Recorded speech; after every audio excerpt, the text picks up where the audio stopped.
Class is now in session. And the UPS store is here to help you ace arriving on campus. Our certified packing experts can pack everything you need, from desktops to decor. Plus, when you pack and ship with us, you get our exclusive pack and ship guarantee. Your items arrive safe or your money back. Restrictions and limitations apply. To get a 20% off packing coupon and for full details, visit theupsstore.com/packing. Hey friends, Olivia from Ollie. Between new routines and the ultimate group project known as parenting, you need science-backed solutions that work with your life. That's where Ollie comes in. Start your mornings off right with multis made to support nutrition and immune health. Choose from our lineup of gut-supporting probiotics, and we've got occasional sleep support to help the whole fam chase their big dreams. Head back to class with the #1 gummy supplement brand. Stock up on ollie.com today. These statements have not been evaluated by the Food and Drug Administration. This product is not intended to diagnose, treat, cure, or prevent any disease.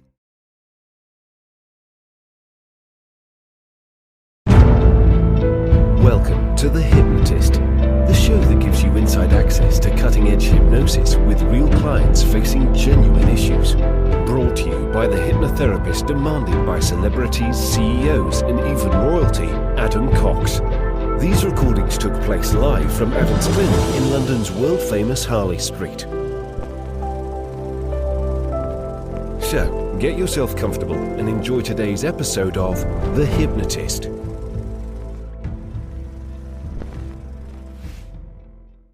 Hi, it's Adam here, and you're about to listen to a relationship hypnosis session that is going to be useful in a particular situation. And that situation is that if you're making the evaluation that you're in a relationship, but the relationship does not feel satisfactory or that it's meeting core needs currently, this hypnosis session might be useful, because I was working with a client that was in a very long-term relationship. They were married and felt that they were doing the heavy lifting, that actually a lot of the core responsibilities and changes were on them, and that their partner wasn't really stepping up or doing the level of inner work or changes or adaptations needed to become the relationship that would be good for both parties.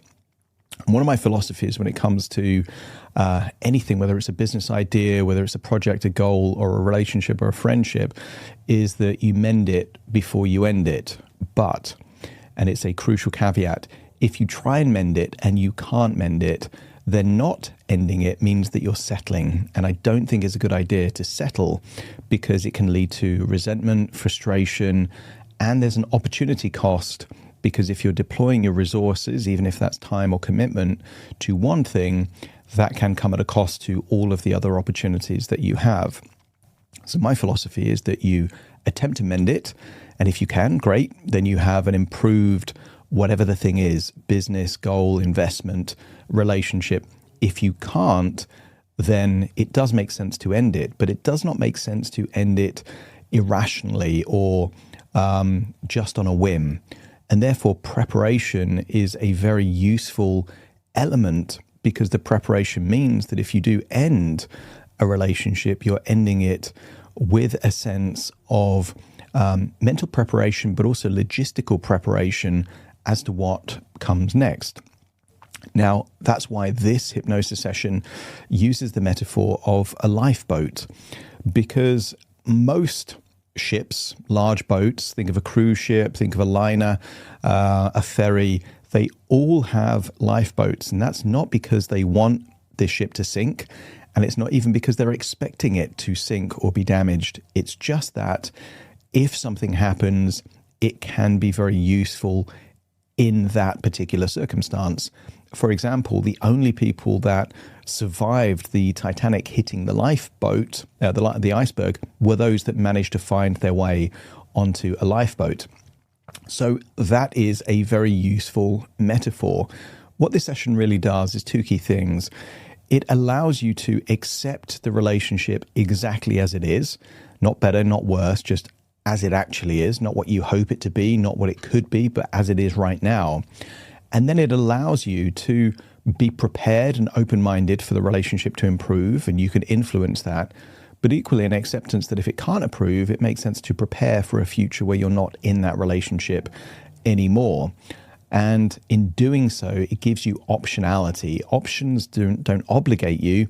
It means you can choose if you then fulfill on whatever these things are that you've been preparing. That is a very different psychology than feeling that you have to leave a relationship. Well, in some cases, it doesn't make sense to leave a relationship if it puts you in a worse situation for the short term. So preparing and evaluating options is a very important thing, and then making a measured decision based on actual reality is the key to making good decisions. So if you can relate to being in a relationship, and it might be that it's not a romantic relationship, it might be a friendship, or it might be a business partnership, and you're like, yeah, this isn't really working out, you might be able to get some value from this session. Just be aware, though, that it was created for an individual, and their thing was a romantic relationship, and that there would be certain tangles that would need to be resolved in order for them to have a clean break. And for some people, that might be children, or it might be shared assets, or it might be shared business interests. It's not always easy just to say, right, I'm ending a relationship. That's why preparation is quite important. So you might get some value from this. It was created for someone else. If you like the idea of working with me directly and having a bespoke session, have a look at one of the links nearby. It could be in the show notes, or visit my website, adamcox.co.uk. Various resources there, but it might be worth getting a consultation call. And because you listen to the podcast, you get that at a 50% discount if you use the code podcast. That will be explained in the show notes. For now, though, find a quiet, comfortable place where you won't be distracted or disturbed. Relax and enjoy the session.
Take a deep breath in,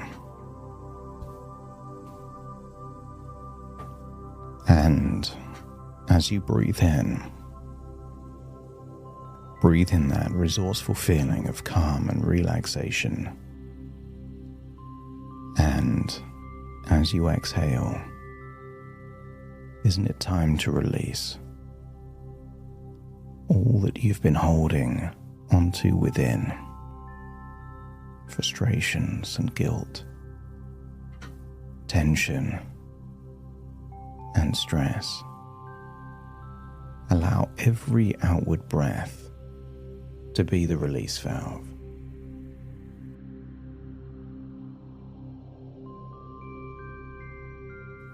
And the deeper you breathe, the more relaxed you can feel. And the more relaxed you can feel, the deeper you breathe. A wonderful cycle of ever increasing relaxation. That's it.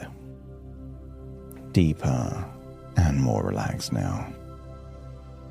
As you scan your body for any clues of any blocks or any feelings that don't quite sit right. Allow those feelings to dilute, to ease.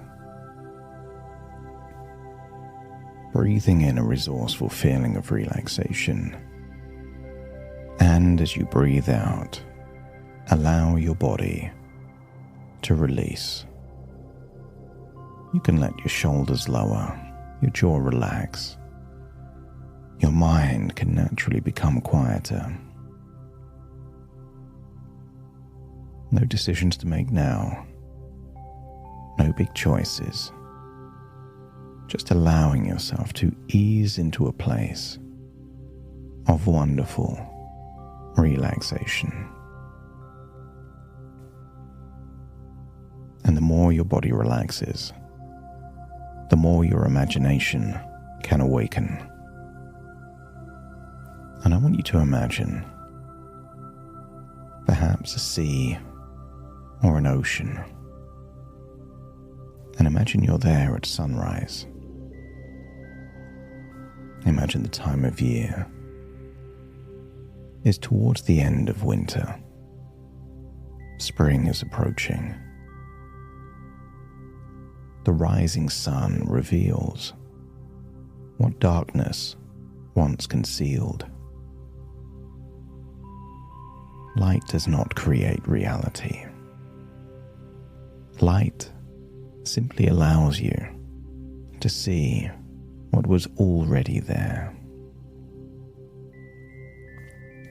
And as you breathe in and breathe out, perhaps you can recognize that acceptance is not approval, that acceptance is not surrender, and acceptance is not deciding that something unacceptable must remain this way forever. What if acceptance is simply allowing yourself to see what is undeniably true today, without the need to disguise it with hope, fear, obligation, or expectation? You accept exactly as it is, and you can appreciate every genuine effort without turning a small gesture into evidence of a transformation that has not yet fully occurred.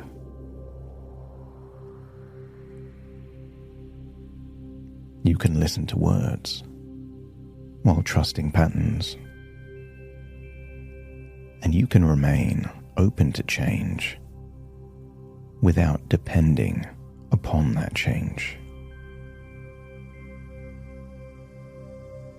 I want you to scan your body, particularly around your chest, just to see if hope remains in your heart.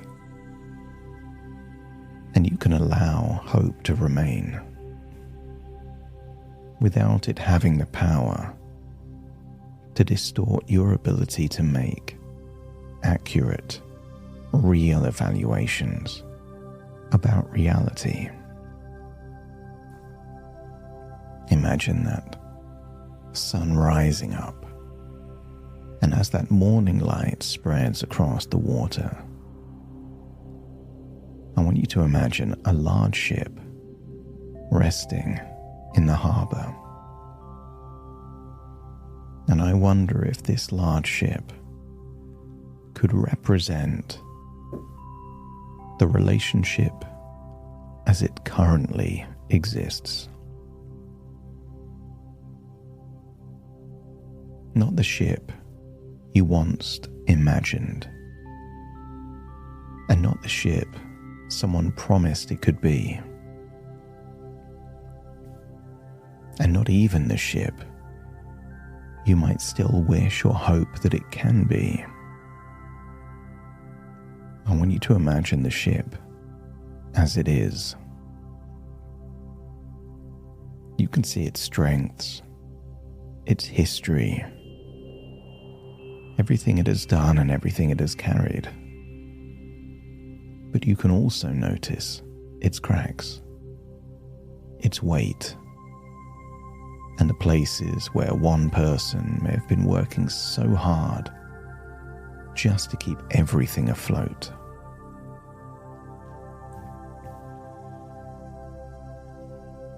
And you can't help but realize that seeing the cracks does not make you disloyal. It makes you honest. You are no longer required to repaint damaged wood and call it repaired. And you no longer need to carry both ends of something designed for two people. You no longer need to become perfect. It is not your responsibility to keep this boat afloat. Those labels linked to roles,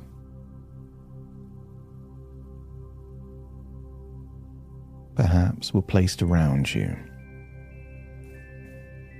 to give expectations, duties, responsibilities to you.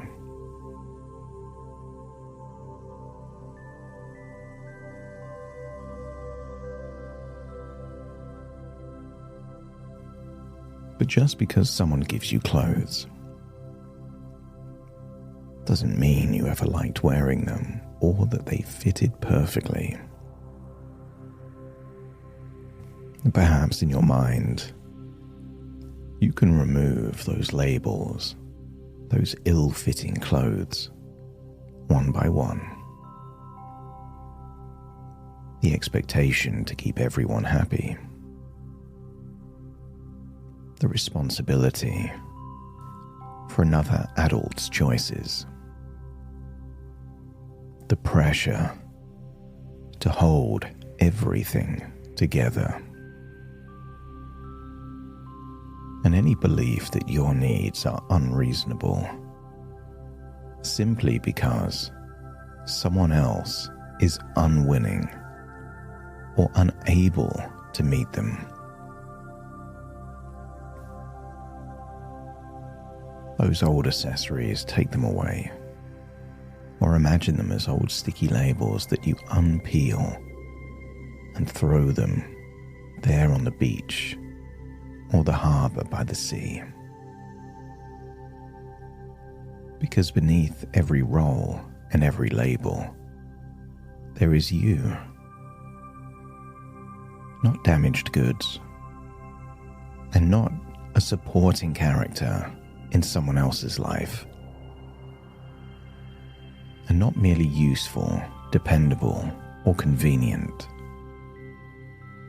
You are a whole person with an inner world, with emotional depth, with intelligence, intuition, and a future that is bright and that belongs to you. And even if someone else only sees the surface, you and those closest to you can see yourself completely. You can honor what is beneath the skin. And for some reason, there, by the harbour, that looks out onto that boat exactly as it is, you notice a potter's wheel. Upon it is a piece of clay, soft enough to change, yet strong enough to hold a new shape.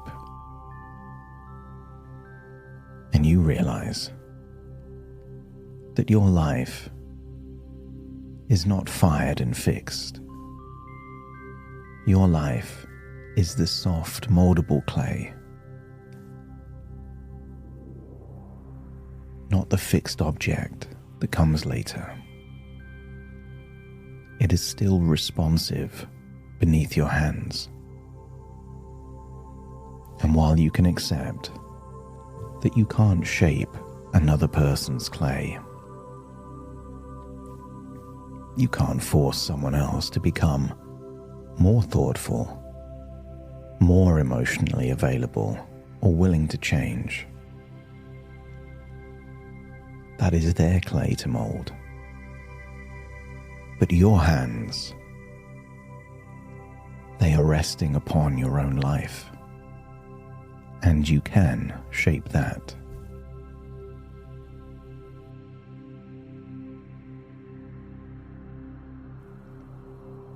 You can press gently where greater strength is needed.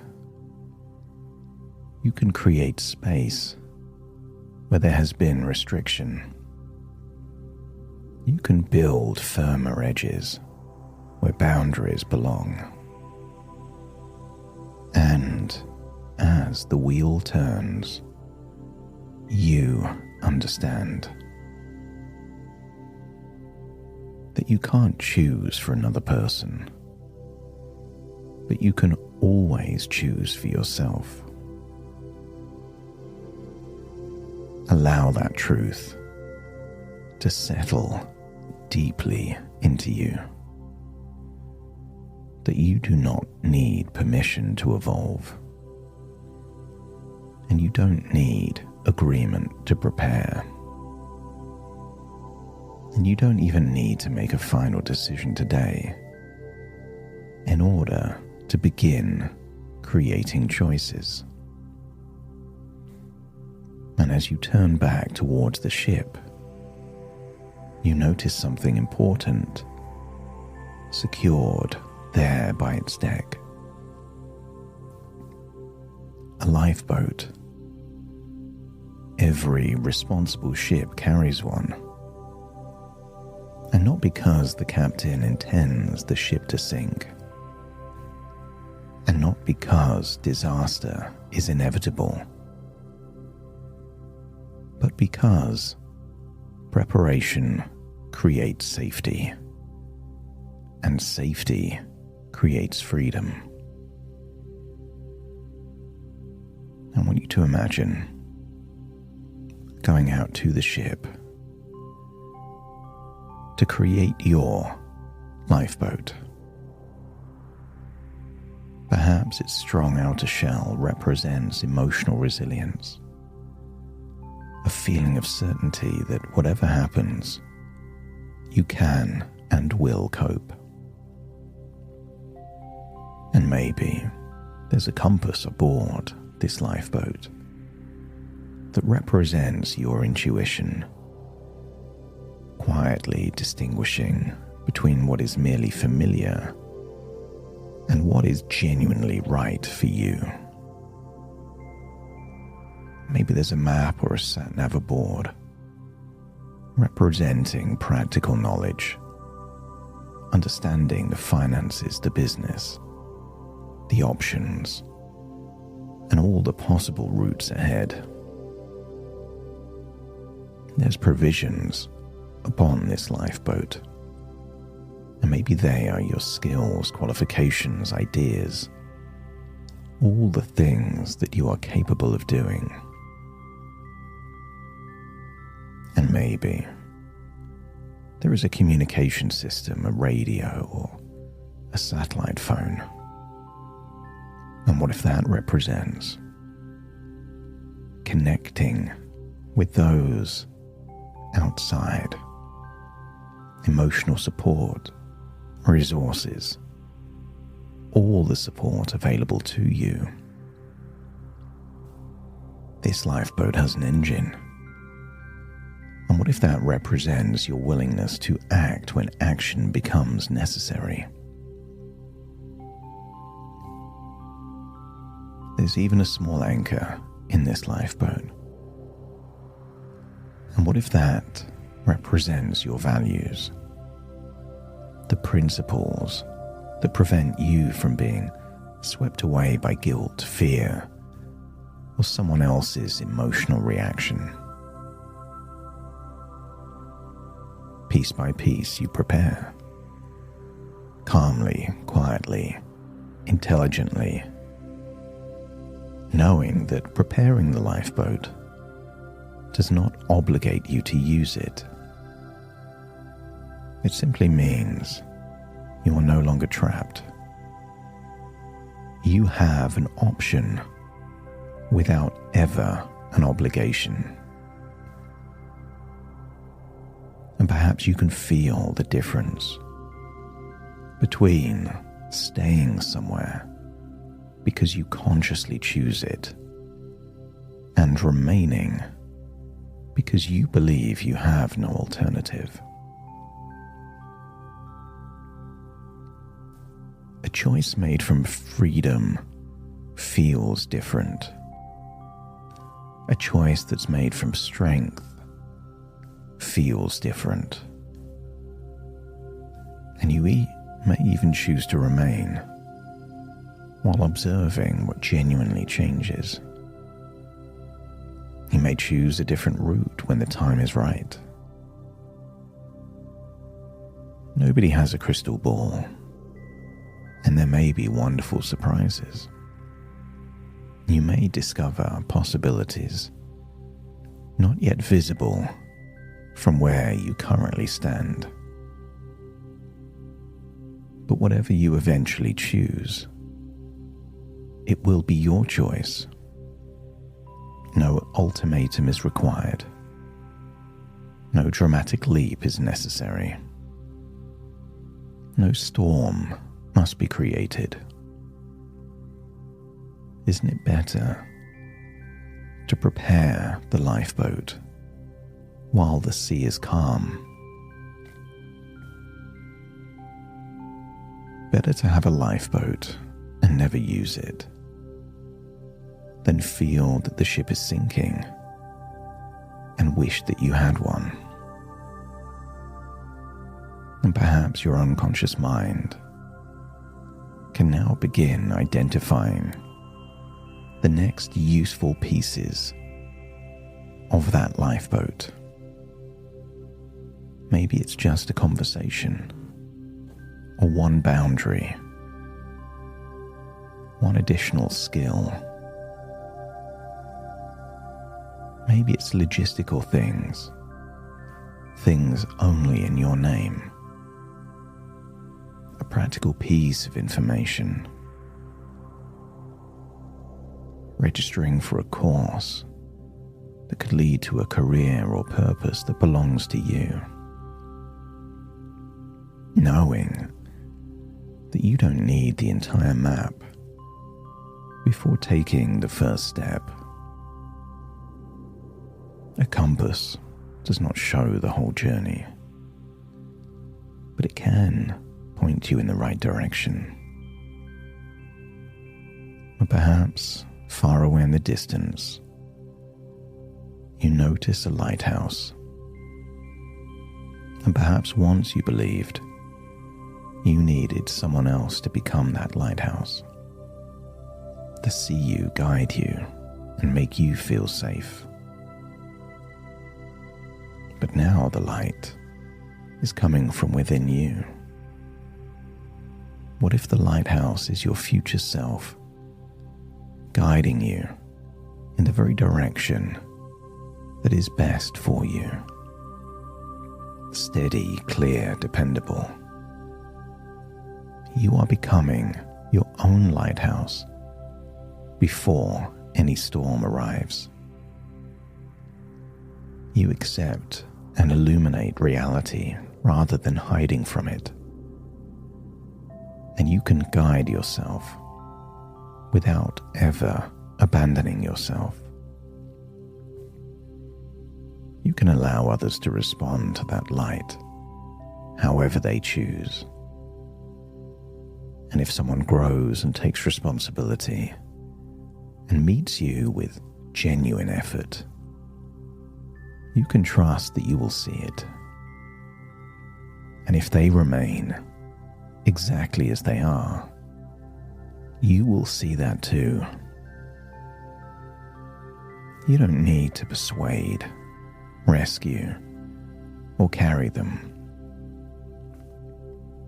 You simply observe what is real and decide what that reality means for you. Their choices belong to them. And your choices, your life, belongs to you.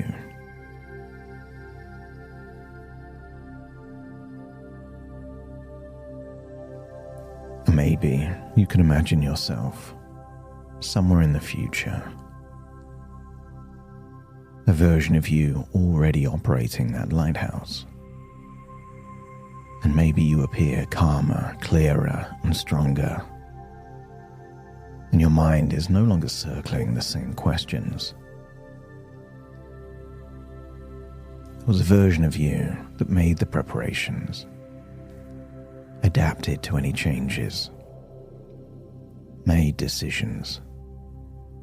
You know what matters to you. You know what you will accept. You know what you can create.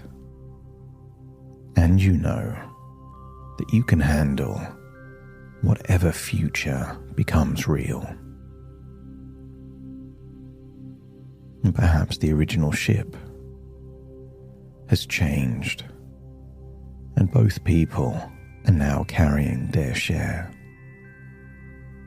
Perhaps you have chosen another vessel. Perhaps you have reached a completely different shore. You don't need to know the future in order to prepare to have more choices than less. What matters most is the expression on your future self's face. They trust themselves. They're not waiting to be rescued. They're not afraid of the ocean. And that future version of you offers you a key.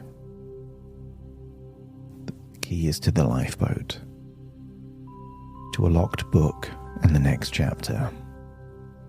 The key to choices that have always been yours.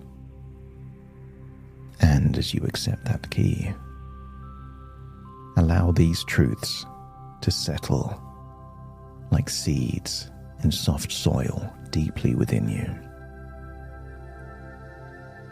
I accept reality without surrendering my power.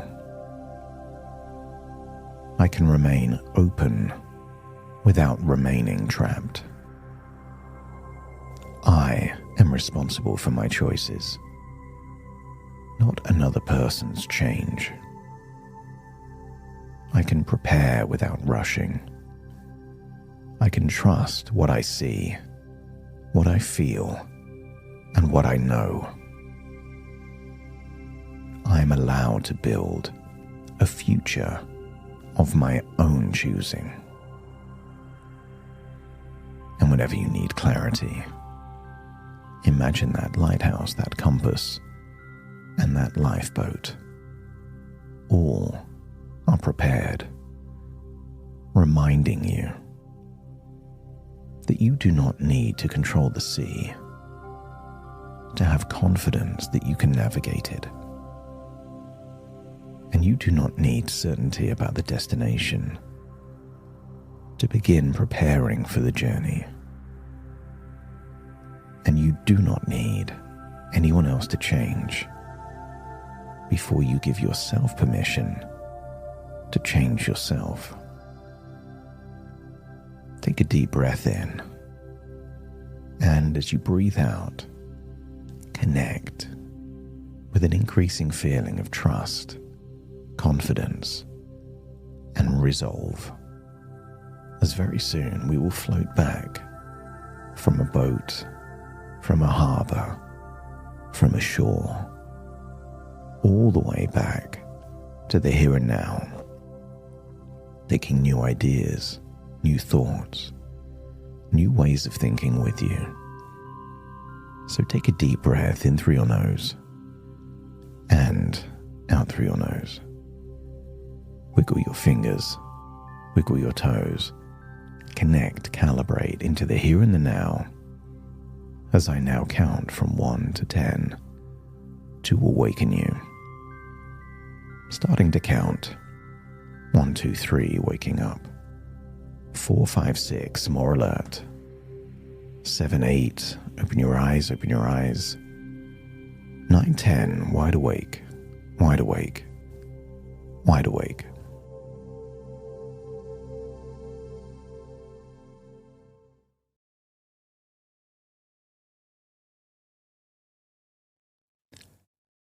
Thank you so much for joining me on today's episode of The Hypnotist. If you've enjoyed this episode or got some value from it, please give it a 5-star rating and review. And maybe you know someone that would also benefit from this particular episode, in which case share the episode with them so they can also get the benefit too. And if you would like to listen to this episode where it's just the hypnosis, so no intro, no outro, no explanation, just the hypnosis and completely ad-free, there will be a link in the description where you can subscribe at a very low cost and only get access to the hypnosis. So if that's of interest, please check that out. Thank you again for being a regular listener of The Hypnotist, and I'll see you again soon for more. I see you. Avatar: Fire and Ash is now streaming on Disney+. It's the film critics are calling the best Avatar yet. Yeah! Go, go, go, go! A true epic and completely jaw-dropping. This is the only pure thing in this world. Return to Pandora on Disney+. It will be an adventure for the whole fam. And watch the Oscar-winning phenomenon at home. This is sick! Avatar: Fire and Ash, now streaming on Disney+. Rated PG-13. Close your eyes, exhale, feel your body relax, and let go of whatever you're carrying today. Well, I'm letting go of the worry that I wouldn't get my new contacts in time for this class. I got them delivered free from 1-800-CONTACTS. Oh my gosh, they're so fast. And breathe. Oh, sorry. I almost couldn't breathe when I saw the discount they gave me on my first order. Oh, sorry. Namaste. Visit 1-800-CONTACTS.com today to save on your first order. 1-800-CONTACTS.